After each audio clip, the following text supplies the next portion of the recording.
Alright, to get started, I'll get the easy tasks out of the way. First, I'll start with the tutorial UI. The user story states, as the player, I want to see the controls so I know how to play the game. Easy enough, I decided to put the controls of the game up since we have multiple mechanics to utilize in the build. For the subtasks, we wanted to make sure there was text that displays the controls for each different mechanic. Second is the inventory UI, which user story states, as the player, I want to see what I currently have equipped so that I know what I can do.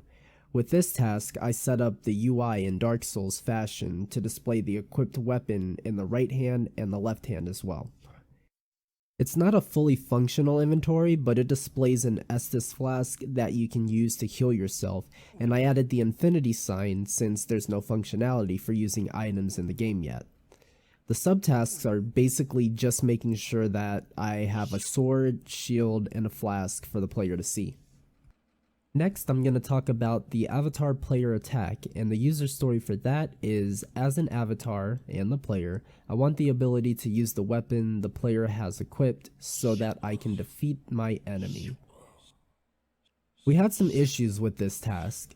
The first subtask is the sword swings and on collision it deals damage. The collider dealt damage when it was on top of the player, but it was doing it at a constant rate. We ended up working on it together, and with some problem solving, I noticed that it was set to get key instead of get key down. But there was another issue where the collider was still dealing damage constantly when the collider was on the player. To fix this, I utilized animation events and created a function to call during a certain point in the animation. I also helped on jumping, so I made another task for the bug, and the user story for that is, as a player, I want to jump once so that I can't skip content in the level. For that, I had to figure out why the player was jumping constantly while in the air, rather than only jumping once. It had something to do with the nav mesh component which was on the player, but it didn't need to be there, so deleting that ended up fixing our jumping bug. Next, I worked on the sprint mechanic. The user story is, as an avatar, I want to be able to use my stamina to increase my avatar's speed. For this, I made a walk speed variable, a sprint speed variable, and a bool that lets me know if the player is moving. This allows the player to sprint on input only when they're moving. The next thing I worked on is the enemy projectiles. The user story is, as the enemy, I want to shoot a projectile that damages the player. I don't have the testing function for the projectiles in this build, but you can see that projectiles fire from this enemy turret right here. The function for this build has them spray out in abundance, and you'll see why here in a second. The next thing I helped on was the boss health. As the boss, I want to see my health so I will know when I'm close to dying. For this, I set up a UI that pops up whenever you enter the boss room, and a script that determines the boss's current health as it goes down. Now, one of my favorite things that I worked on is the boss spin attack. As the enemy boss, I want to perform a special attack when my health reaches a certain point, so that I can make it hard for the player to reach me. For this, I set up an animation. The boss raises his sword to alert the player it's about to do something big. I have testing functionality that shows just the animation for when he's spinning, but when the boss's health reaches 75% and 45%, he does the animation which triggers his shooting functionality.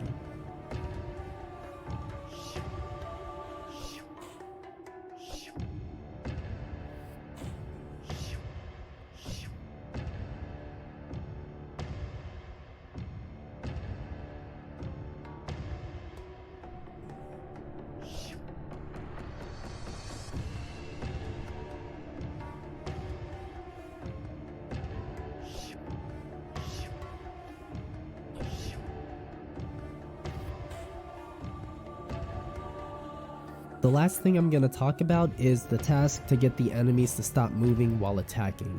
As the enemy, I want to telegraph my attack so the player can dodge it.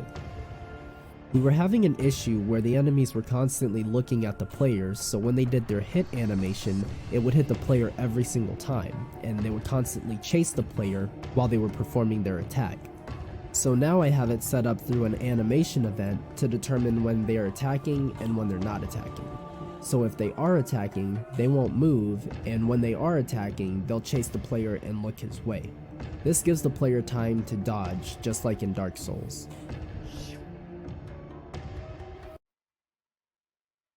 Hello, my name is Matthew Bruce, and I will be running over the tasks I did for the Milestone 2. And the first one will be the dodge roll animation. The user story states, as the avatar, I want an animation to play when I roll so that I know I rolled. As you can see here, there is a dodge roll animation that I created. And moving on to the next one was damaging effects. So as an avatar, I want to hear and see effects so I will know when I and the enemy takes damage. Another thing I primarily worked on, you hear the sounds differing from both the enemy and the player, as well as the effects. So the next one is falling, and the user story states, as an avatar, I want to fall down and be killed if it is below a certain point on the y-axis. So here we'll see when I jump down off, I do die and I will respawn as well. The next thing I was working on is the enemy sound effects. So for the enemy sound effects, the user story states, as an avatar, I want to be able to hear or to attack the enemy and hear the enemy taking damage. And as demonstrated before, the enemy does take damage, and it does emit a sound as well as a particle effect. So thank you very much for listening. Those were the main tasks that I worked on during Milestone 2, as well as helped with a couple others. Thank you very much, and hope you enjoyed. Hello, my name is Robert Bridges, and today I'm going to be going over what I've completed with my team for Milestone 2. The first task is falling. User story is, as an avatar, I want to fall down and be killed if it is below a certain point on the y-axis. So I jump off, it displays a "You died" screen, and then the player is respawned into the game. The next task is enemy sword attack. As enemy, I want to stop in front of the player in order to do an attack. So I set it up to where the enemy will track the player. If they get too close, they'll stop in front of the player and start attacking.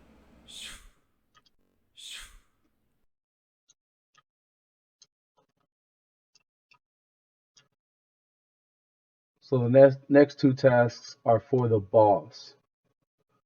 The first task will be the actual creation of the boss. The user story is, as a boss, I want to be able to fight the player to stop them from winning. So in doing this, I created the actual boss avatar. It's the same as the regular enemy. I created the functionality to where the boss is able to attack the player with the sword. I also created the boss arena music. The second task I will be displaying will be the boss health. As the boss, I want to see my health so I will know if I am close to dying. This one, I did not lead this one, but I assisted in the functionality of the health. So I will be displaying both of those tasks here. That's the boss arena music. The boss is able to track the player and attack him.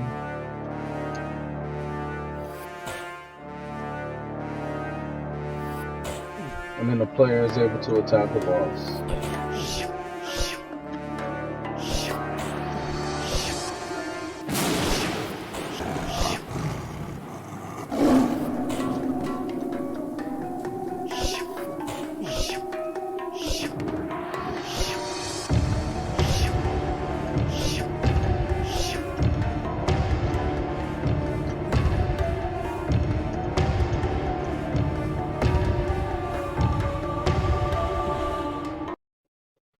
And it is all I've completed with my team for Milestone 2.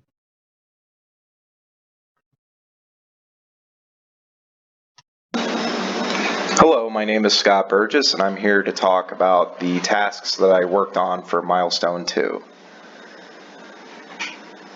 So for the first task, Michael and I really tried to get this to work. It's level screens or bonfires. The user story for that is, as the level designer, I want to segment the level into checkpoints known as bonfires.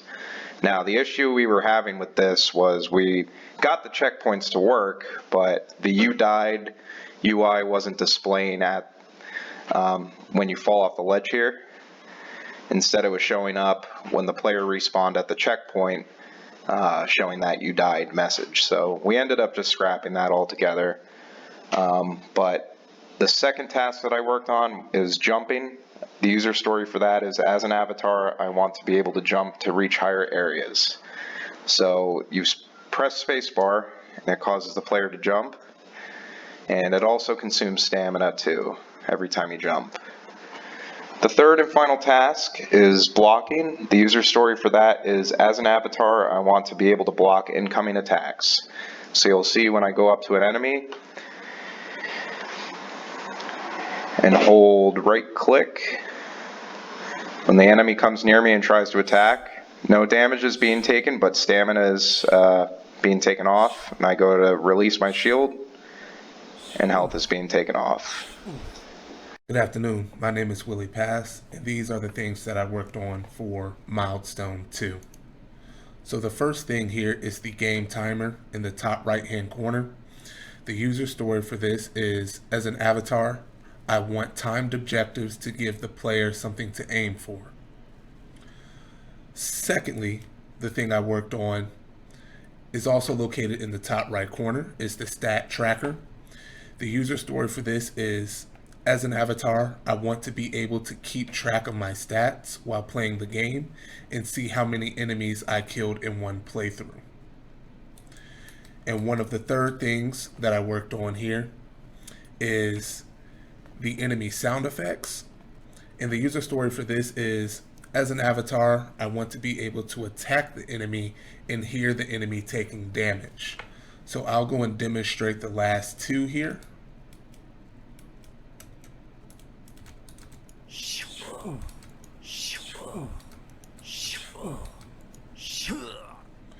Alrighty.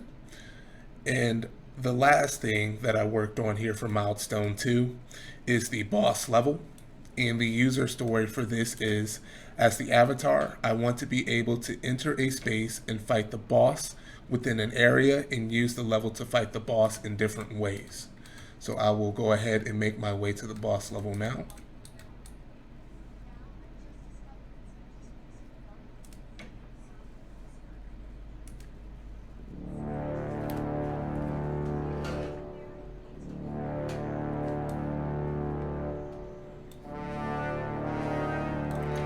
Here I've created an arena to fight the boss, and the boss will navigate throughout the arena to fight you.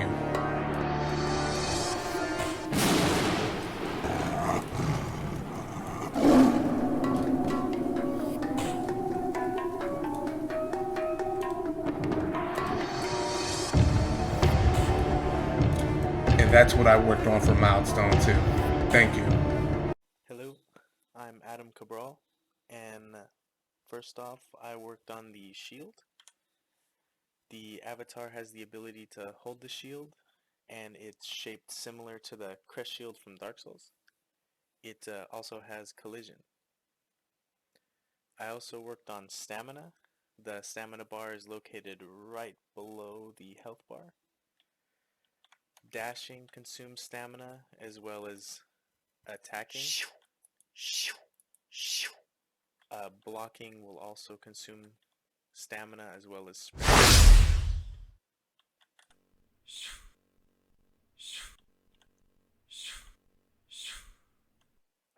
The stamina bar will also regenerate when you don't perform actions, and when you do perform an action, it'll restart the cooldown to regenerating.